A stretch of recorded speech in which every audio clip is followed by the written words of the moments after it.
Hi, this is Scott Alexander. Hey, I was sitting at my desk, is something I often do, and I was thinking about how do you pick a realtor anyway? And that's something that's always interested me. You know, I was a high school coach for 31 years, and I moved often, more than I should, but that's the subject of a different video clip. And I picked realtors in a whole host of ways. I always bought and sold a house, and I moved a lot. I picked people off the sign. I picked somebody out of a phone book. I chose someone with a newspaper, from a newspaper ad, with either a tumor or a cell phone attached to their ear. Okay. Hey, how should you pick a realtor anyway? So this is something that's always interested me. You know, I was a high school coach for 31 years, and I moved a lot more than I should have, but that's the subject for a different video clip. And I always bought a house, so I used realtors often. How did I pick them? Well, I picked somebody out of a phone book. I picked someone off of a sign. I picked someone out of a newspaper ad who either had a tumor or a giant cell phone attached to her ear. I got a recommendation from a friend. I chose the mother of a player I coached. All these things worked out. My wife and my realtors and I muddled along and got houses bought and sold. But, you know, I really could have done it better. What's the process you ought to use? Here's what in the National Association of Realtors thinks, and these are just some recommendations that they have. I've amplified on them somewhat. One, you know, time on the job. You know, in this kind of industry, experience matters. Life experiences matter as well. You know, the youngster maybe who's gotten his real estate degree, but he's 22 years old and knows all about agency and real estate law, but doesn't have any life experience or time on the job, might not be the guy for you.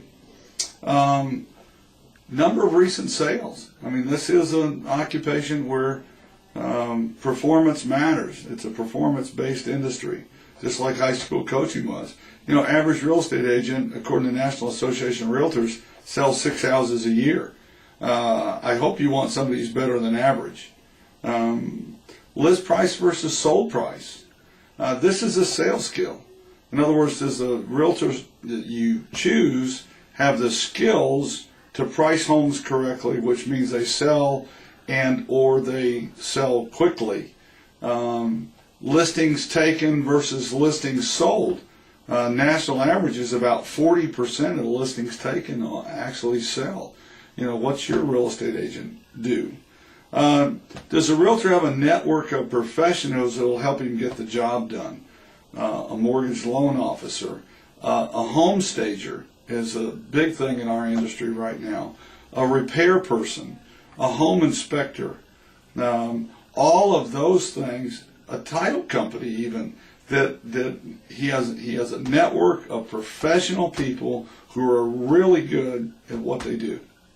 That help him get the transaction done. What kind of support does the agent's office have? Is the agent you're thinking about hiring a one-man band who's operating out of the back of his car and on a cell phone?